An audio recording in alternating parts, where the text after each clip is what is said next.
नमस्कार दोस्तों, एक बार फिर से आप सभी का टू द पॉइंट चैनल में स्वागत है। दोस्तों, आज के इस वीडियो में यूपी ट्रिपल एससी पेट एग्जाम का प्रीवियस ईयर के प्रश्नों का टेस्ट लेंगे। यह दोस्तों 2021 का पेपर है, शिफ्ट सेकंड का पेपर है। शिफ्ट फर्स्ट के प्रश्नों का टेस्ट ले चुके हैं 1 से 100 प्रश्नों तक पूरा। आज के इस वीडियो में शिफ्ट सेकंड के प्रश्नों का पूरा टेस्ट लेंगे। 1 से 100 प्रश्नों तक पूरा टेस्ट आपको देना है, तो आपको सबसे पहले अपने पास एक कॉपी और एक कलम रखना है। उसके बाद सभी प्रश्नों का उत्तर आपको अपनी कॉपी में लिखना है और यहां पर जो उत्तर बताया जाएगा उससे आपको मिलान करना है। इस तरह से आपका पूरा कितना स्कोर सही होता है 1 से लेकर 100 प्रश्नों तक आपको कमेंट बॉक्स में लास्ट में जरूर बताना है। तो वीडियो को आप लोग पूरा ध्यान से देखिए और सभी प्रश्नों का उत्तर बताने का भी प्रयास करिए। तो चलिए शुरू करते हैं। ये आयोग वाला पेपर है दोस्तों, 2021 में जो पेपर हुआ था वही पेपर है।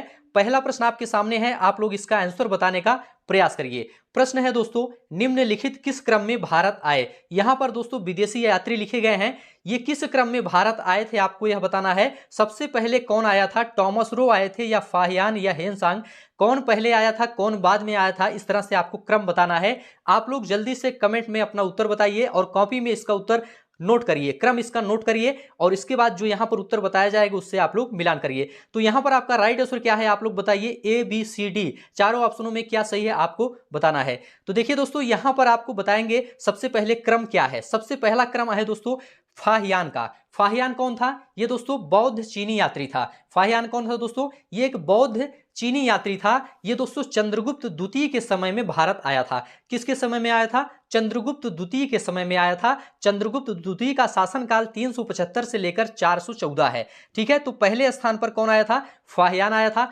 उसके बाद दोस्तों आया था ह्वेनसांग। ह्वेनसांग कौन है, यह दोस्तों चीनी बौद्ध यात्री है। ये दोस्तों हर्षवर्धन के शासनकाल में भारत आया था।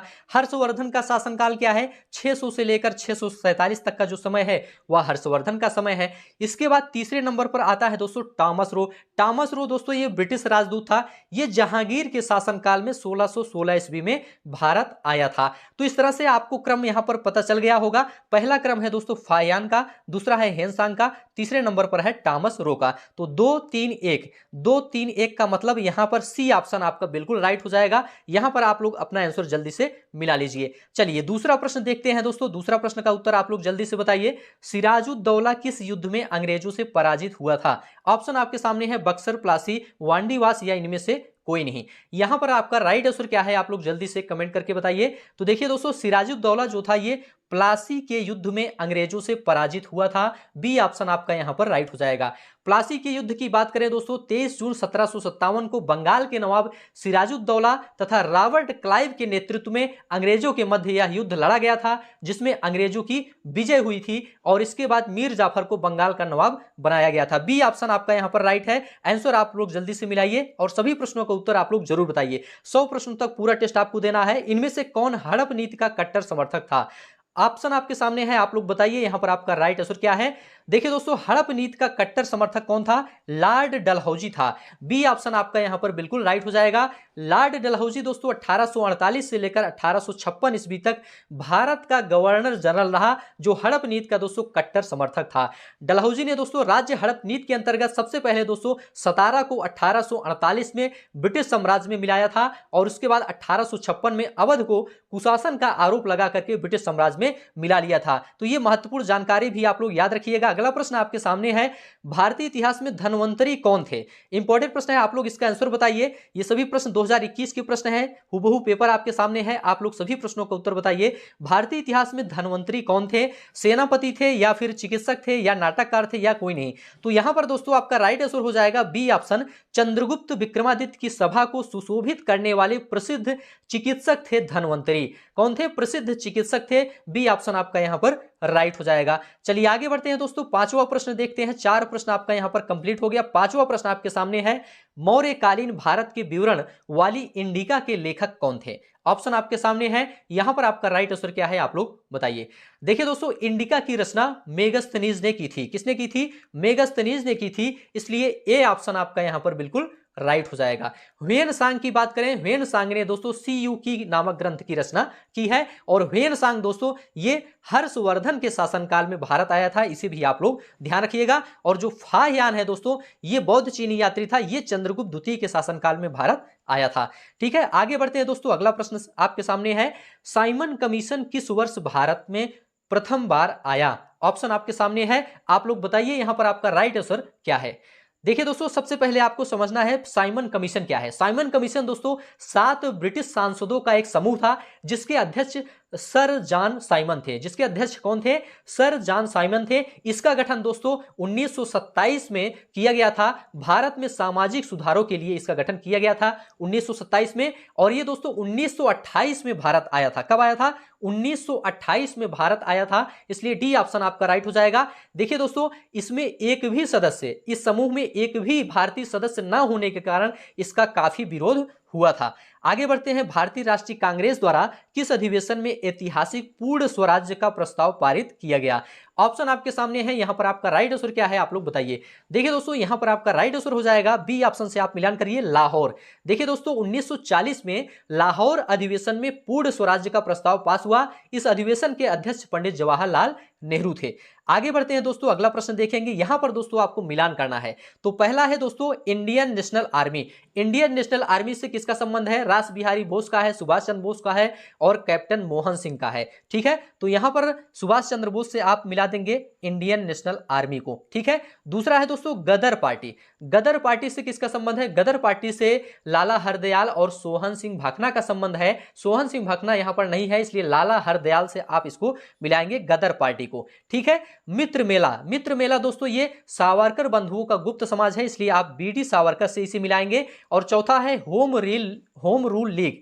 होम रूल लीग, इसका संबंध दोस्तों एनी बेसेंट और बाल गंगाधर तिलक से है, तो यहां पर एनी बेसेंट से आप इसको मिलाएंगे। इस तरह से दोस्तों आपका यहां पर क्या राइट हो जाएगा? यहां पर दोस्तों आपका बी ऑप्शन राइट हो जाएगा, 2 1 3 4।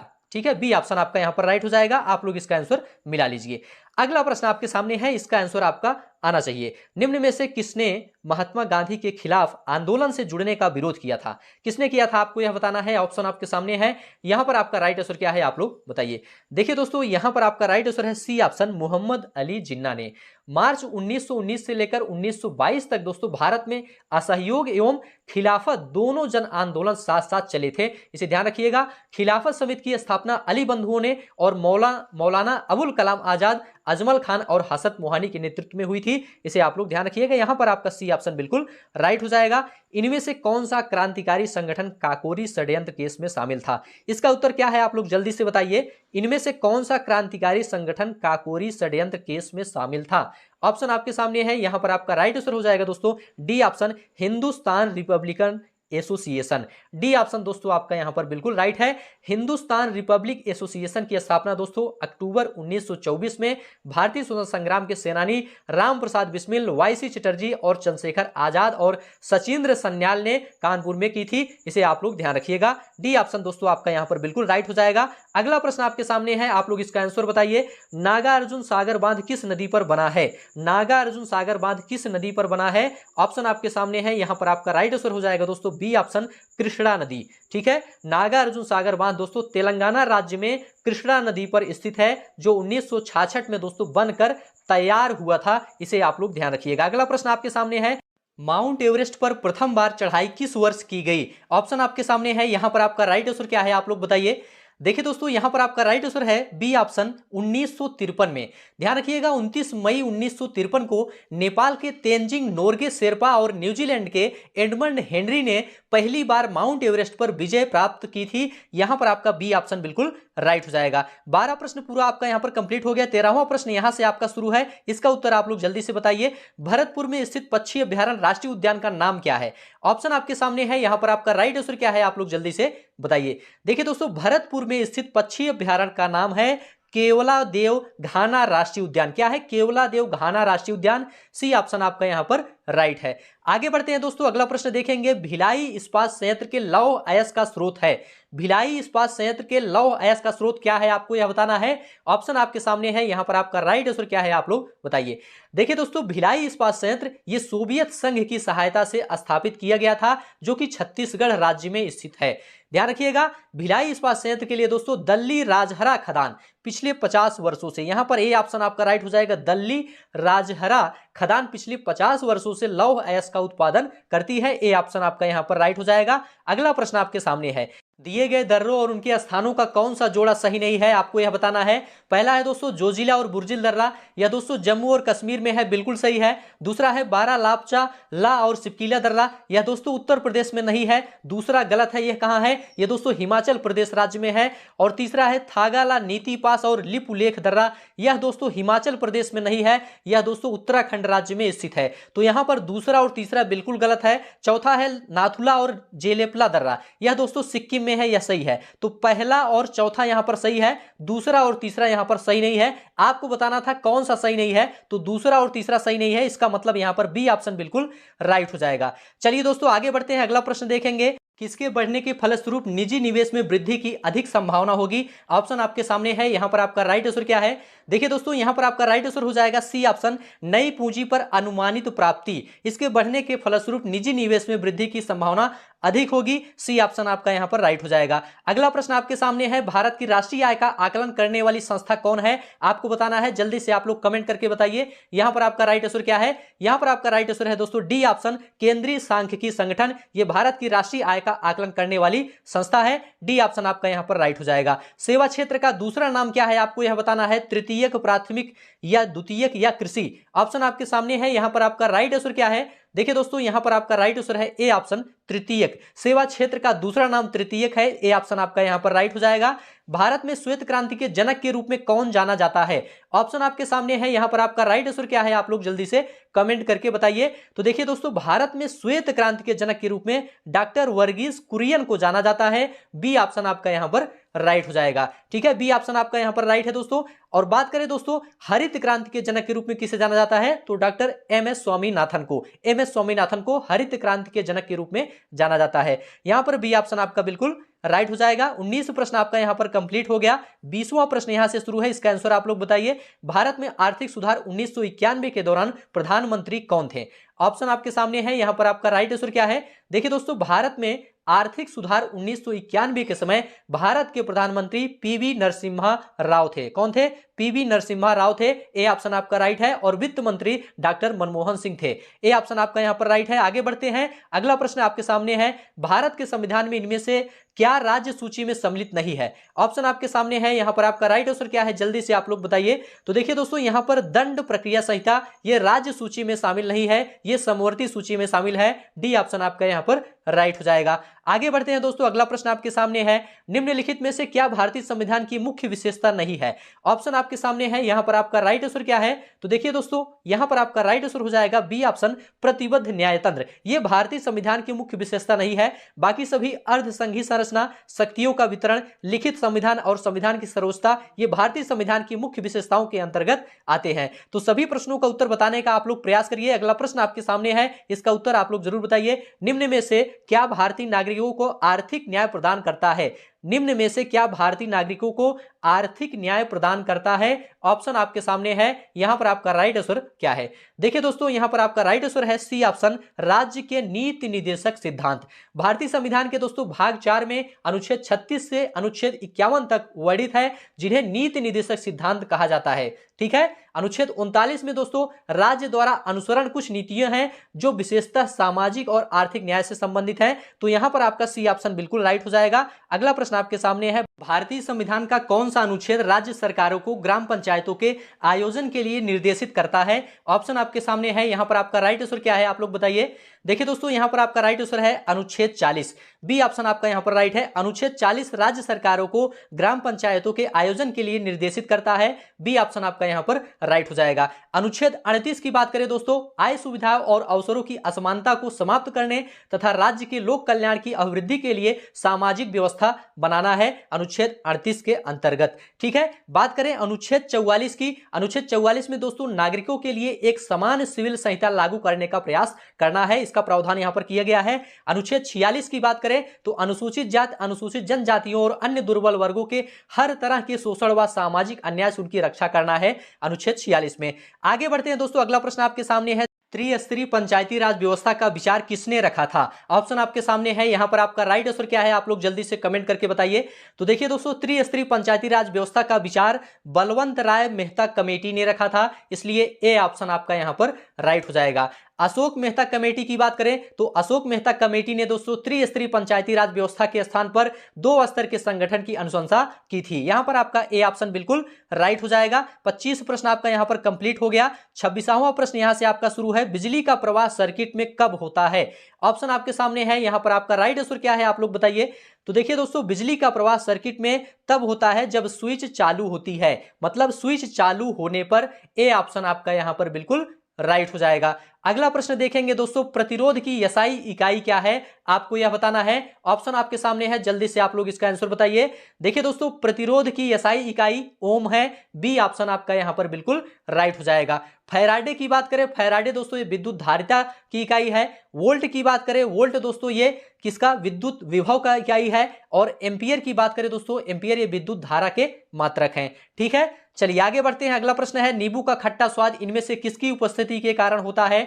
ऑप्शन आपके सामने है, यहां पर आपका राइट आंसर क्या है आप लोग जल्दी से कमेंट करके बताइए। तो देखिए दोस्तों, नींबू का खट्टा स्वाद साइट्रिक अम्ल के कारण होता है, ए ऑप्शन आपका यहां पर बिल्कुल राइट हो जाएगा। किसके कारण? साइट्रिक अम्ल के कारण होता है, ए ऑप्शन बिल्कुल यहां पर राइट है। कर्कट जनक रसायन से होता है, कर्कट जनक रसायन से क्या होता है आपको यह बताना है, जल्दी से आप लोग बताइए। देखिए दोस्तों, कर्कट जनक रसायन से कैंसर होता है, क्या होता है? कैंसर होता है, सी ऑप्शन आपका यहां पर बिल्कुल राइट है। त्वचा की ऊपरी सतह क्या कहलाती है? इसका आंसर क्या है जल्दी से बताइए। त्वचा की ऊपरी सतह क्या कहलाती है? देखिए दोस्तों, त्वचा की ऊपरी सतह को अधिचर्म कहते हैं या एपिडर्मिस कहते हैं, अधिचर्म कहते हैं या एपिडर्मिस कहते हैं, बी ऑप्शन आपका यहां पर बिल्कुल राइट हो जाएगा। 30 प्रश्न कंप्लीट हो गया। यहां से दोस्तों मैथ आपका शुरू है, आप लोग कॉपी कलम जल्दी से उठाइए और इस प्रश्न को सॉल्व करिए और इसका उत्तर क्या है जल्दी से कमेंट बॉक्स में बताइए। यहां पर रूट के अंदर लिखा है 1 + 27 अपान 169 बराबर 1 + x अपान 13, तो x का मान आपको बताना है। थोड़ा सा हिंट आपको दे देते हैं कैसे सॉल्व करना है, उसके बाद आसानी से आप कैलकुलेशन कर सकते हैं। देखिए दोस्तों, आपको क्या करना है, 169 का 1 में गुणा करेंगे तो 169 हो जाएगा और इसमें 27 ऊपर जोड़ लेंगे तो 196 हो जाएगा, 196 बटा 169 हो जाएगा रूट के अंदर। ठीक है, तो 196 का वर्गमूल 14 होता है, 169 का वर्गमूल 13 होता है, तो इसके स्थान पर क्या हो जाएगा, 14 बटा 13 हो जाएगा। बाईं तरफ और दाहिनी तरफ 1 + x बटा 13 है, उसके बाद 75 कर लेंगे, x का मान आपका क्या आ जाएगा, 1 आ जाएगा। ए ऑप्शन आपका यहां पर बिल्कुल राइट हो जाएगा, बहुत ही आसानी से कैलकुलेशन कर सकते हैं। अगला प्रश्न है दोस्तों, 37 सही 1/2 में कुल कितने 1/8 हैं? तो क्या करना है दोस्तों, 37 सही 1/2 में भाग कर देना है 1/8 से, आपका आंसर आ जाएगा। ऐसे करेंगे, 37 सही 1/2 के स्थान पर 75/2 लिखेंगे, क्योंकि 37 का 2 में गुणा करेंगे तो 74 हो जाएगा, ऊपर वाला 1 जुड़ जाएगा तो 75 हो जाएगा। 75/2 भाग का निशान लगाइए, उसके बाद 1/8 लिखिए, इसको सरल कर दीजिए, 300 आपका यहां पर आंसर आ जाएगा।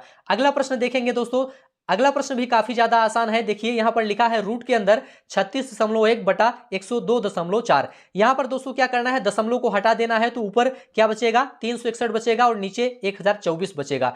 361 का वर्गमूल क्या होता है, 19 होता है और 1024 का वर्गमूल क्या होता है, 32 होता है। इसलिए दोस्तों आपका सी ऑप्शन यहां पर बिल्कुल राइट हो जाएगा। तो आप लोग आंसर मिला लीजिए, कैलकुलेशन आप लोग कॉपी से कर लीजिए, कॉपी कलम उठाइए और कैलकुलेशन इसको करिए, आपका आंसर यहां पर सी ऑप्शन बिल्कुल राइट हो जाएगा। अगला प्रश्न है दोस्तों, एक शहर की जनसंख्या में 4% की वार्षिक वृद्धि होती है, परंतु स्थानांतरण के कारण 1/2% वार्षिक तक घट भी जाती है।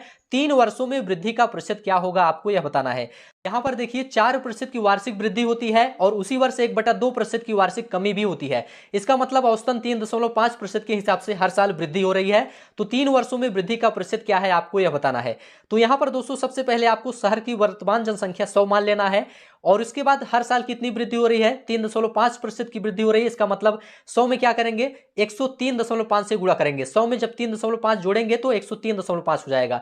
100 गुणे 103.5 बटा 100 के हिसाब से 3 बार गुणा करेंगे तो यहां पर आपका कैलकुलेशन करेंगे तो 110.8 आ जाएगा। ठीक है, और आपको 3 वर्षों में कितनी वृद्धि हुई है, तो आपको क्या करना है, 110.8 में आपको 100 को माइनस कर लेना है। तो आपका आंसर क्या आ जाएगा, आपका आंसर दोस्तों यहां पर आ जाएगा 10.8%। क्या हो जाएगा, 10.8%। यहां पर डी ऑप्शन बिल्कुल राइट हो जाएगा। 13 परिणामों का औसत 68 है, पहले 7 का औसत 63 है और आखिरी 7 का औसत 70 है। तो 7वें का परिणाम क्या है, जल्दी से आप लोग इसका कैलकुलेशन करिए और आंसर बताइए यहां पर आपका राइट आंसर क्या है। तो सबसे पहले क्या करना है, 13 परिणामों का कुल योग क्या है इसको निकालना है। कैसे निकालेंगे, 13 गुणे 68 कर देंगे तो कुल योग आ जाएगा 13 परिणामों का।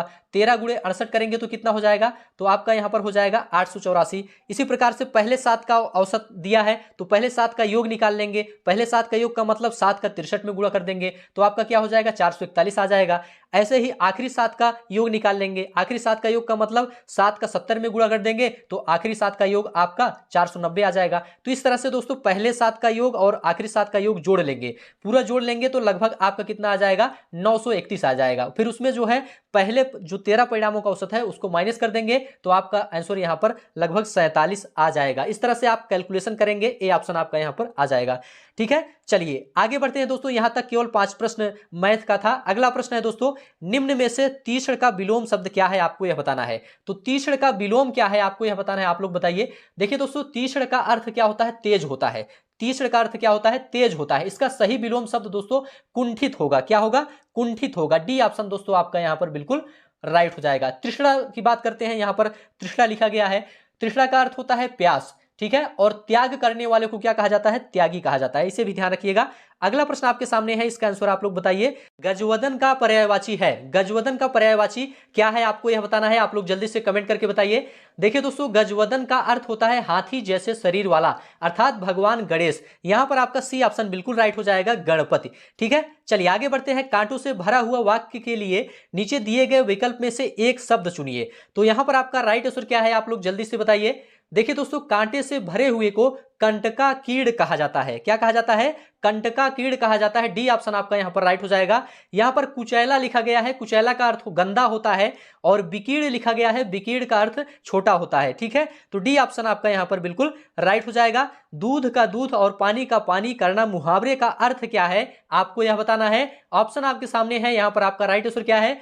देखिए दोस्तों, दूध का दूध और पानी का पानी करना का अर्थ होता है स्पष्ट न्याय करना। क्या होता है, स्पष्ट न्याय करना, अर्थात उचित निर्णय करना। डी ऑप्शन दोस्तों आपका यहां पर बिल्कुल राइट हो जाएगा। अगला प्रश्न है, शुद्ध वर्तनी का चयन कीजिए। यहां पर आपको बताना है कौन सा वर्तनी शुद्ध है। शुद्ध वर्तनी का चयन करना है तो यहां पर दोस्तों आपका बहिष्कार जो सी ऑप्शन में लिखा है यह बिल्कुल शुद्ध है, इसलिए सी ऑप्शन आपका यहां पर बिल्कुल राइट है। 40 प्रश्न दोस्तों कंप्लीट हो गया। यहां से आपका अंग्रेजी शुरू होता है। अब अंग्रेजी के पैसेज को पढ़ना है, उसके बाद इसमें जो पूछे गए प्रश्न है उनका उत्तर बताना है। तो जल्दी से चलिए पैसेज को पढ़ लेते हैं, उसके बाद इसका प्रश्न देखते हैं। आई climbed into bed and rolled my self in my blankets.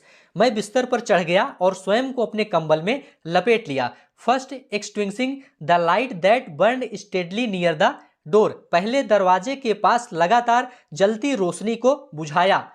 I lay still trying to get to sleep but my fear made that impossible. मैं सोने की कोशिश में अभी भी लेटा हुआ था, लेकिन मेरे डर ने इसे असंभव बना दिया।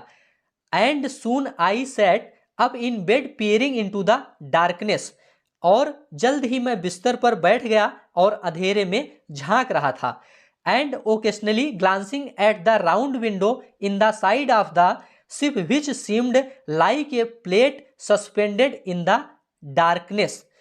और कभी कभी जहाज के किनारे की गोल खिड़की को देखता था जो अंधेरे में लटकी हुई प्लेट की तरह लगती थी। आगे है दोस्तों, for an hour I must have set like this.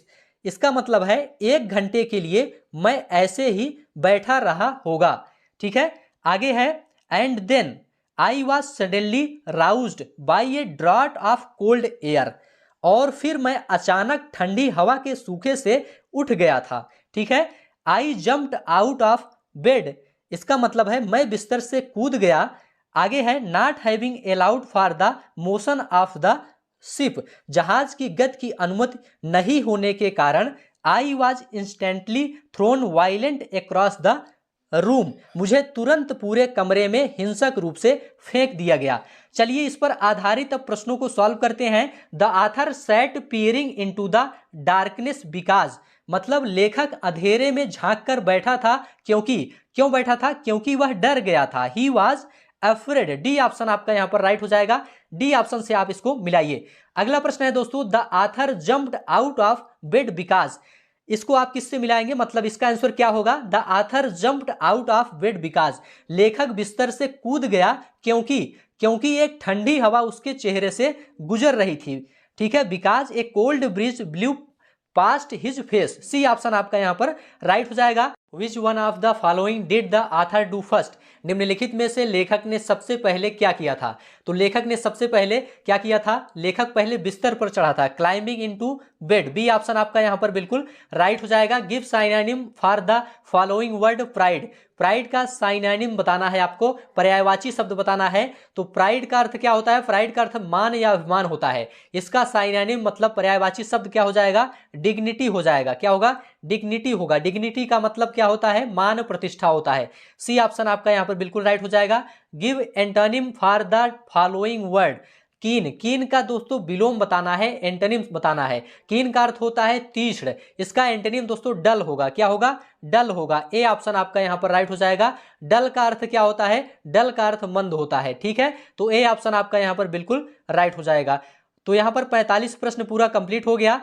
आगे यहां से शुरू है दोस्तों रीजनिंग का प्रश्न। यहां से शुरू है, दिए गए विकल्पों में से संबंधित शब्द का चयन कीजिए। कुत्ता और रेबीज का जो संबंध है वही संबंध मच्छर और किसका है, आपको यह बताना है।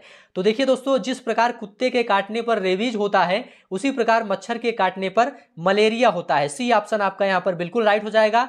मलेरिया से आप इसका मिलान करेंगे। अगला प्रश्न आपके सामने है, इसका आंसर आप लोग जल्दी से बताइए। उस शब्द का चयन कीजिए जो समूह के बाकी शब्दों से मेल नहीं रखता है। तो यहां पर दोस्तों आप देखिए, यहां पर आपका सूरवीर सबसे अलग है। ठीक है, सूरवीर को छोड़कर अन्य सभी चरित्र जो है ये विभिन्न धर्मों के पूजा पाठ के चरित्र हैं। ठीक है, इसलिए बी ऑप्शन आपका राइट हो जाएगा। किसी निश्चित कूट भाषा में COMPUTRONE को लिखा जाता है PMOCTUENOR।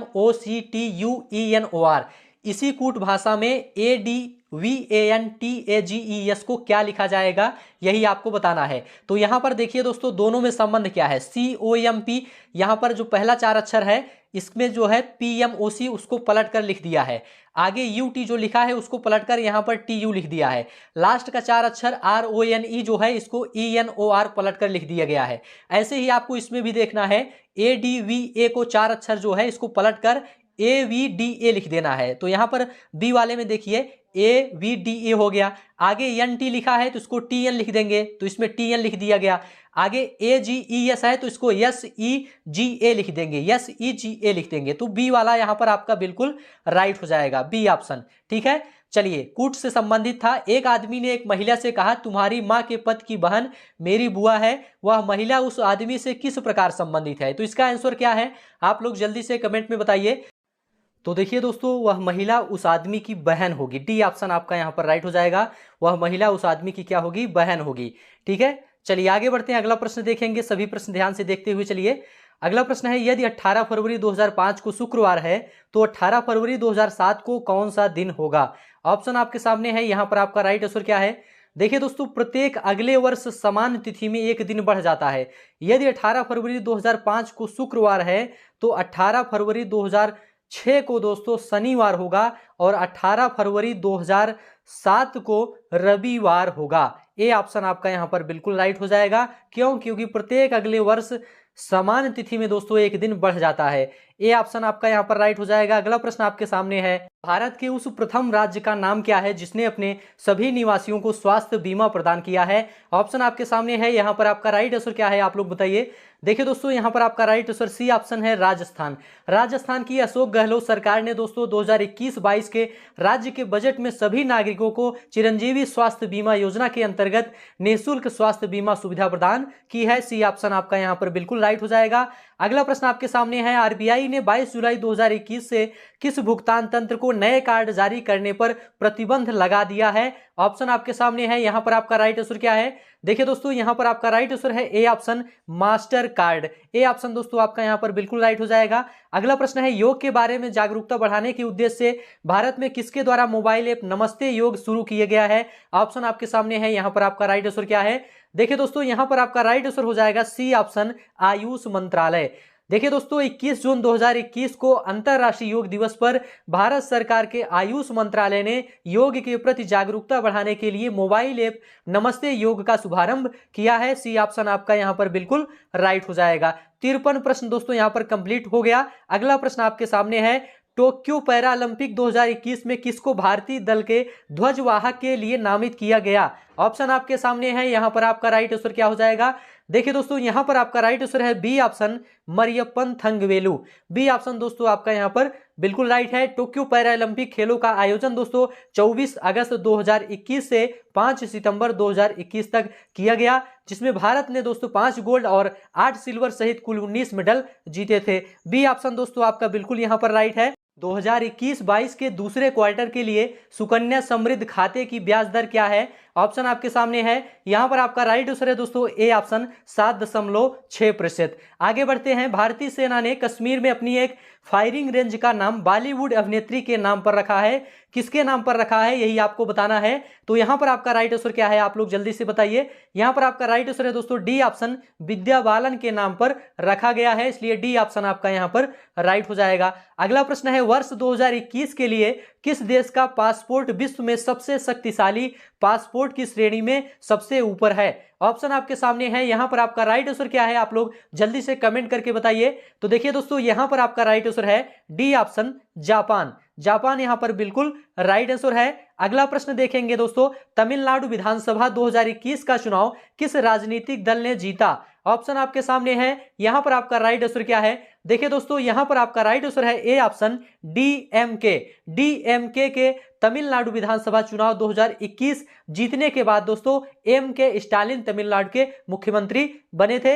ए ऑप्शन आपका यहां पर बिल्कुल राइट हो जाएगा। अगला प्रश्न है दोस्तों, वैश्विक शांति सूचकांक 2021 में कौन सा देश शीर्ष पर है? ऑप्शन आपके सामने है, यहां पर आपका राइट आंसर क्या है? देखिए दोस्तों यहां पर आपका राइट आंसर है सी ऑप्शन, आइसलैंड। वैश्विक शांति सूचकांक 2021 में आइसलैंड पहले स्थान पर है। ठीक है, सी ऑप्शन दोस्तों आपका यहां पर बिल्कुल राइट है। भारत का स्थान दोस्तों इसमें 135वां स्थान था, इसे भी आप लोग याद रखिएगा। अगला प्रश्न है दोस्तों, कौन सी राज्य सरकार ने मुख्यमंत्री दलित सशक्तिकरण योजना को लागू किया है? ऑप्शन आपके सामने है, यहां पर आपका राइट आंसर क्या है? देखिए दोस्तों यहां पर आपका राइट आंसर है ए ऑप्शन, तेलंगाना। तेलंगाना राज्य सरकार ने मुख्यमंत्री दलित सशक्तिकरण योजना को लागू किया है। ए ऑप्शन आपका यहां पर बिल्कुल राइट है। आगे बढ़ते हैं, निम्न में से किस देश को थंडर ड्रैगन की भूमि के नाम से जाना जाता है? थंडर ड्रैगन की भूमि के नाम से किस देश को जाना जाता है? ऑप्शन आपके सामने है, यहां पर आपका राइट आंसर क्या है? देखिए दोस्तों यहां पर आपका बी ऑप्शन राइट है, भूटान। भूटान को दोस्तों थंडर ड्रैगन की भूमि कहा जाता है। भूटानी लोग अपने घरों को दोस्तों ड्रकयुल कहते हैं, जिसका मतलब होता है बर्फीले ड्रैगन का घर। ठीक है, बर्फीले ड्रैगन का घर। बी ऑप्शन आपका यहां पर बिल्कुल राइट है। रियाद किस देश की राजधानी है? ऑप्शन आपके सामने है, म्यांमार, बांग्लादेश, सऊदी अरब। यहां पर आपका राइट आंसर क्या है, आप लोग जल्दी से कमेंट करके बताइए। तो देखिए दोस्तों रियाद जो है ये सऊदी अरब देश की राजधानी है, इसलिए सी ऑप्शन आपका यहां पर बिल्कुल राइट हो जाएगा। 62 प्रश्न कंप्लीट हो गया। अगला प्रश्न आपके सामने है, क्षेत्रफल की दृष्टि से भारत का निम्न में से कौन सा राज्य सबसे छोटा है? ऑप्शन आपके सामने है, यहां पर आपका राइट आंसर क्या है? तो देखिए दोस्तों क्षेत्रफल की दृष्टि से भारत का सबसे छोटा राज्य गोवा है। बी ऑप्शन आपका यहां पर बिल्कुल राइट हो जाएगा। और सबसे बड़ा राज्य राजस्थान है क्षेत्रफल की दृष्टि से, और जनसंख्या की दृष्टि से उत्तर प्रदेश का प्रथम स्थान है, इसे भी आप लोग ध्यान रखिएगा। राज्यसभा के चुने हुए सदस्यों का कार्यकाल कितने वर्ष का होता है, आपको यह बताना है। ऑप्शन आपके सामने है, यहां पर आपका राइट आंसर है दोस्तों सी ऑप्शन, 6 वर्ष। राज्यसभा के चुने हुए सदस्यों का कार्यकाल 6 वर्ष का होता है, इसे याद रखिएगा। और लोकसभा सदस्य का कार्यकाल 5 वर्ष का होता है। अगला प्रश्न है, विश्व में संयुक्त राष्ट्र दिवस कब मनाया जाता है? आप लोग इसका आंसर जल्दी से कमेंट बॉक्स में बताइए और कॉपी में नोट करिए इसका आंसर। विश्व में संयुक्त राष्ट्र दिवस कब मनाया जाता है? राइट आंसर है दोस्तों बी ऑप्शन, 24 अक्टूबर को। देखिए दोस्तों संयुक्त राष्ट्र दिवस की स्थापना 24 अक्टूबर 1945 को हुई थी, इसलिए हर साल 24 अक्टूबर को संयुक्त राष्ट्र दिवस के रूप में मनाया जाता है। बी ऑप्शन आपका यहां पर राइट है। अंतरराष्ट्रीय न्यायालय कहां स्थित है, यहां पर आपका राइट आंसर क्या है, आप लोग जल्दी से बताइए। देखिए दोस्तों, अंतरराष्ट्रीय न्यायालय ये द हेग में है। कहां है, द हेग में है। अंतरराष्ट्रीय न्यायालय द हेग में है। बी ऑप्शन आपका यहां पर बिल्कुल राइट है। और दोस्तों, विश्व व्यापार संगठन का मुख्यालय पूछे तो यह दोस्तों जिनेवा में है, इसे आप लोग याद रखिएगा। विश्व प्रसिद्ध खजुराहो मूर्ति कलाएं स्थित हैं। विश्व प्रसिद्ध खजुराहो मूर्ति कलाएं कहां स्थित हैं, यहां पर आपका राइट आंसर क्या है। तो देखिए दोस्तों, विश्व प्रसिद्ध खजुराहो मूर्ति कलाएं मध्य प्रदेश राज्य में स्थित हैं, इसलिए बी ऑप्शन आपका यहां पर राइट हो जाएगा। अगला प्रश्न है दोस्तों, प्रसिद्ध नवकाले 12 उत्सव इनमें से किस राज्य से संबंधित है, या किस राज्य से संबद्ध है, आपको यह बताना है। ऑप्शन आपके सामने है, यहां पर आपका राइट आंसर है दोस्तों डी ऑप्शन, उड़ीसा राज्य से यह संबंधित है। नवकाले 12 उत्सव दोस्तों भगवान जगन्नाथ मंदिरों से जुड़ा उत्सव है। यह उत्सव दोस्तों आषाढ़ मास में मनाया जाता है, इसे भी आप लोग ध्यान रखिएगा। डी ऑप्शन आपका यहां पर बिल्कुल राइट है। अगला प्रश्न देखेंगे, निम्न में से कौन सी एक हरित गृह गैस नहीं है। ऑप्शन आपके सामने है दोस्तों, यहां पर आपका राइट आंसर क्या है। तो देखिए दोस्तों, यहां पर आपका बी ऑप्शन राइट हो जाएगा। नाइट्रोजन गैस जो है यह हरित गृह गैस नहीं है। बाकी मीथेन, कार्बन डाइऑक्साइड, क्लोरोफ्लोरोकार्बन ये सभी हरित गृह गैसें हैं। बी ऑप्शन आपका यहां पर बिल्कुल राइट हो जाएगा। अगला प्रश्न है दोस्तों, अर्जुन पुरस्कार किस लिए दिए जाते हैं। ऑप्शन आपके सामने है, यहां पर आपका राइट आंसर क्या है, आप सभी लोग जल्दी से कमेंट करके बताइए। देखिए दोस्तों, अर्जुन पुरस्कार खिलाड़ी को खेल में उत्कृष्ट प्रदर्शन के लिए दिया जाता है, इसलिए सी ऑप्शन आपका यहां पर राइट हो जाएगा। खेल के क्षेत्र में उत्कृष्ट प्रदर्शन के लिए, ठीक है। द्रोणाचार्य पुरस्कार की बात करें दोस्तों, तो खेल प्रशिक्षक के लिए यह पुरस्कार दिया जाता है, द्रोणाचार्य पुरस्कार, इसे भी आप लोग ध्यान रखिएगा। अब यहां से दोस्तों गद्यांश को ध्यान पूर्वक पढ़कर उत्तर देना है, तो चलिए गद्यांश को थोड़ा सा देख लेते हैं, उसके बाद प्रश्न को देखेंगे। स्वतंत्रता संग्राम मनुष्य में उत्तम और स्पृहणीय विशेषताएं पैदा करता है, और भारतीय स्वतंत्र संग्राम भी इसका अपवाद नहीं है। स्पृहणीय का मतलब क्या होता है, प्राप्त करने योग्य वस्तुओं को दोस्तों स्पृहणीय कहा जाता है, इसको ध्यान रखिएगा। महात्मा गांधी के नेतृत्व में यह युद्ध बिना किसी ईर्ष्या, द्वेष तथा खून खराबे के लड़ा गया था। गांधी जी इसे सत्याग्रह कहते थे। चलिए इस पर आधारित प्रश्नों को देख लेते हैं। आप लोग वीडियो को स्टॉप करके इस गद्यांश को पढ़ सकते हैं, यहां पर पूरा गद्यांश लिखा गया है। अब चलिए प्रश्न को देखते हैं। उपर्युक्त गद्यांश में प्रयुक्त स्पृहणीय शब्द का अर्थ क्या है। तो अभी आपको बताया गया स्पृहणीय का अर्थ होता है प्राप्त करने योग्य, ठीक है। ए ऑप्शन आपका यहां पर बिल्कुल राइट हो जाएगा। अगला प्रश्न है, उपर्युक्त गद्यांश में लेखक ने मुख्य रूप से बताया है कि, मुख्य रूप से क्या बताया है, आपको यह बताना है। तो यहां पर दोस्तों आपका डी ऑप्शन राइट हो जाएगा। महात्मा गांधी के नेतृत्व में राष्ट्रीय आंदोलन कैसा था, इसके बारे में मुख्य रूप से बताया गया है, इसलिए दोस्तों डी ऑप्शन आपका यहां पर राइट हो जाएगा। अगला प्रश्न देखेंगे, उपर्युक्त गद्यांश के लेखक का उद्देश्य क्या था। उपर्युक्त गद्यांश के लेखक का उद्देश्य क्या था, आपको यह बताना है। तो यहां पर दोस्तों बी ऑप्शन राइट हो जाएगा। भारतीय स्वतंत्रता संग्राम की विशेषता बताना यह लेखक का उद्देश्य था इस गद्यांश पर, ठीक है। इस गद्यांश में लेखक का उद्देश्य यही था, भारतीय स्वतंत्रता संग्राम की विशेषता को बताना। अगला प्रश्न है, धर्मनिरपेक्षता से अभिप्राय है। धर्मनिरपेक्षता से क्या अभिप्राय है। तो यहां पर आपका राइट आंसर है दोस्तों ए ऑप्शन, सभी धर्मों का आदर करना। ए ऑप्शन आपका यहां पर बिल्कुल राइट हो जाएगा। कैसे माना जाए कि हमारा स्वतंत्रता संग्राम जनतांत्रिक था। ऑप्शन आपके सामने है, यहां पर आपका राइट आंसर क्या है। देखिए दोस्तों, यहां पर आपका राइट आंसर है डी ऑप्शन, इसमें सभी जातियों, वर्गों, धर्मों के लोगों ने भाग लिया था, इसलिए कहा जा सकता है कि हमारा स्वतंत्रता संग्राम जनतांत्रिक था। डी ऑप्शन आपका यहां पर बिल्कुल राइट हो जाएगा। 75 प्रश्न कंप्लीट हो गया। फिर से दोस्तों गद्यांश दिया गया है, गद्यांश को ध्यान पूर्वक पढ़कर नीचे लिखे प्रश्नों का उत्तर देना है। तो चलिए थोड़ा सा गद्यांश देख लेते हैं। विधाता रचित इस सृष्टि का सिरमौर है मनुष्य, उसकी कारीगरी का सर्वोत्तम नमूना। इस मानव को ब्रह्मांड का लघु रूप मानकर भारतीय दार्शनिकों ने यत पिंडे तत् ब्रह्मांडे की कल्पना की थी। उनकी यह कल्पना मात्र कल्पना नहीं थी, प्रत्युत यथार्थ भी थी, क्योंकि मानव मन में जो विचारणा के रूप में घटित होता है उसी का कृति रूप ही तो सृष्टि है। मन तो मन, मानव का शरीर भी अप्रतिम है। चलिए इस पर आधारित प्रश्न को सॉल्व कर लेते हैं। प्रश्न है दोस्तों, मानव को सृष्टि का लघु रूप माना गया है क्योंकि, ऑप्शन आपके सामने है, यहां पर आपका राइट आंसर हो जाएगा दोस्तों ए ऑप्शन, क्योंकि मानव मन में जो घटित होता है वही सृष्टि में घटित होता है। ए ऑप्शन आपका यहां पर बिल्कुल राइट हो जाएगा। वैज्ञानिक दृष्टि का अपेक्षाकृत अभाव होता है? किसमें? साहित्यकार में, साहित्य शास्त्री में, या शल्य चिकित्सक में, या वैज्ञानिक में?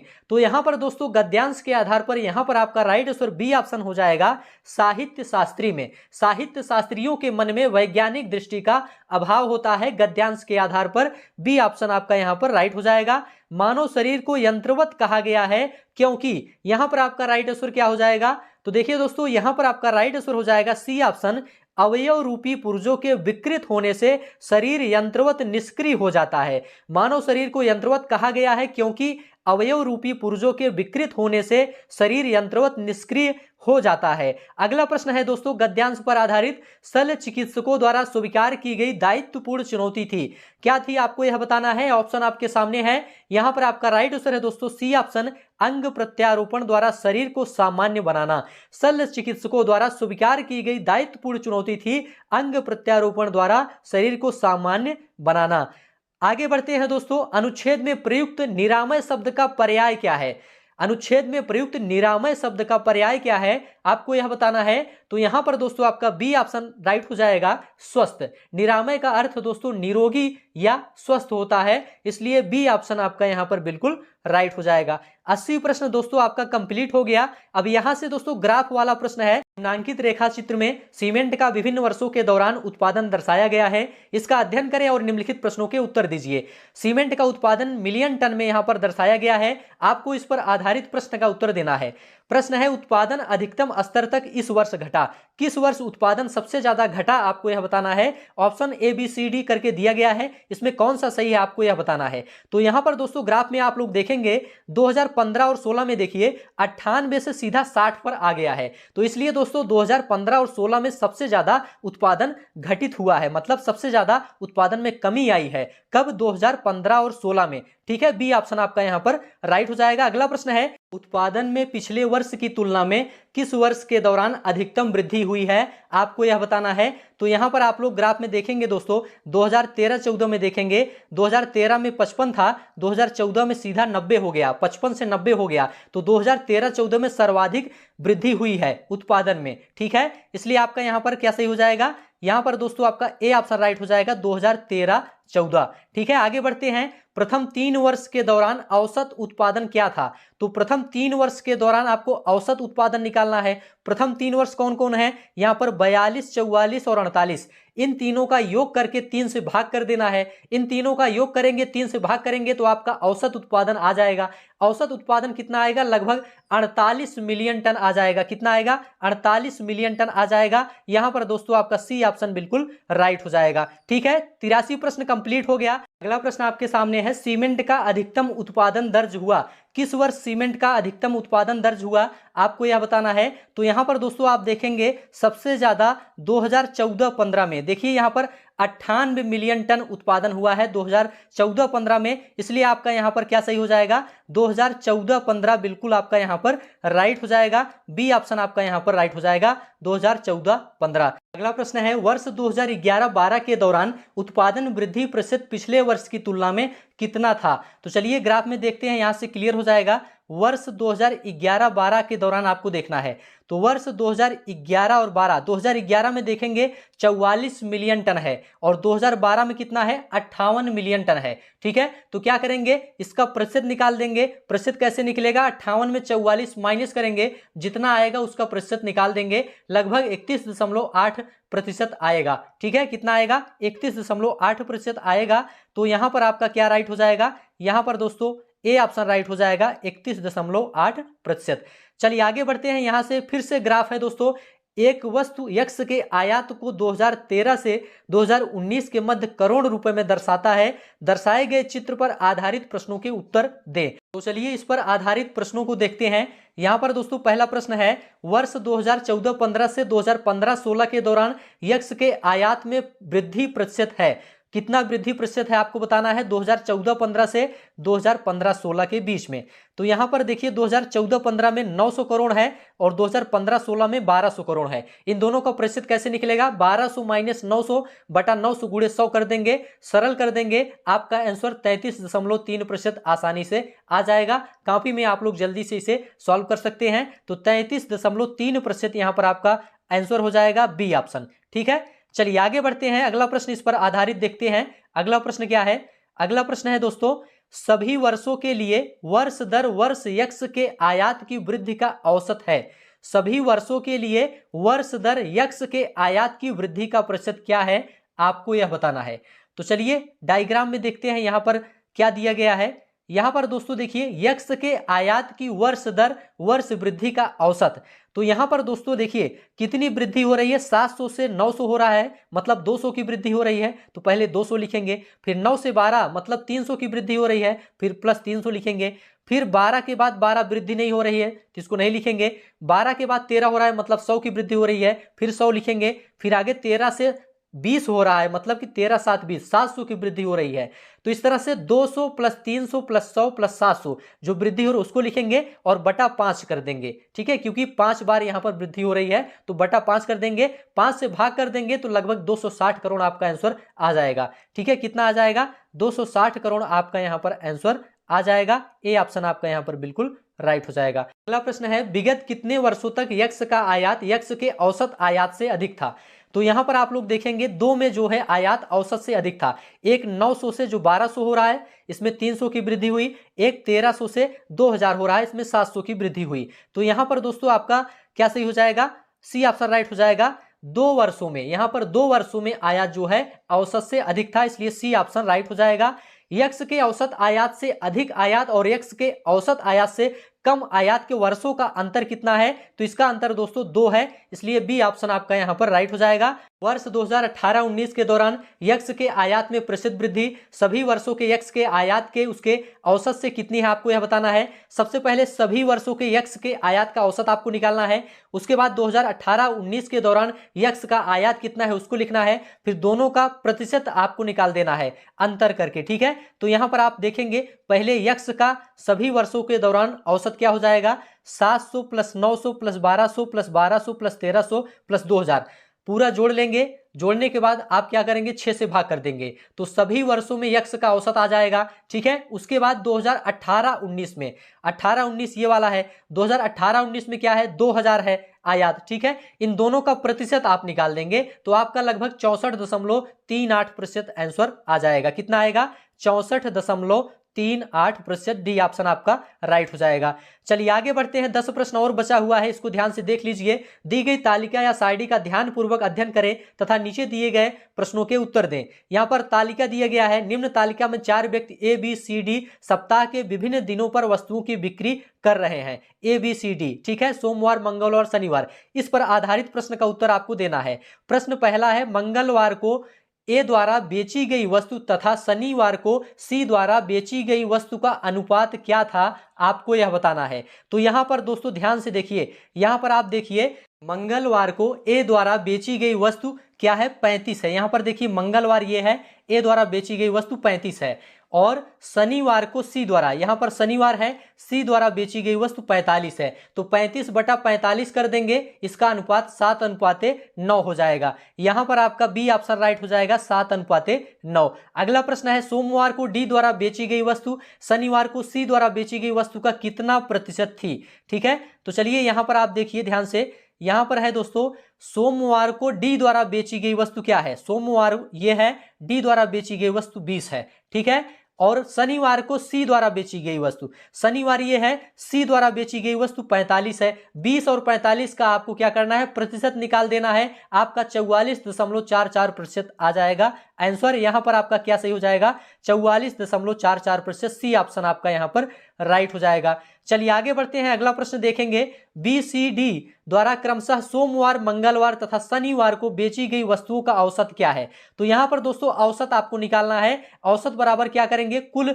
योग करके उसमें उसकी संख्या से भाग कर देंगे। कुल संख्याओं का योग बटे उनकी संख्या से भाग कर देंगे। तो इसमें दोस्तों आपका लगभग आंसर 44.33 आ जाएगा। क्या आएगा? 44.33। ए ऑप्शन आपका यहां पर राइट हो जाएगा। अगला प्रश्न है दोस्तों, सप्ताह के सभी 4 दिनों में डी वस्तु की बिक्री की तुलना में बी वस्तु की बिक्री में कितने प्रतिशत की वृद्धि आई है।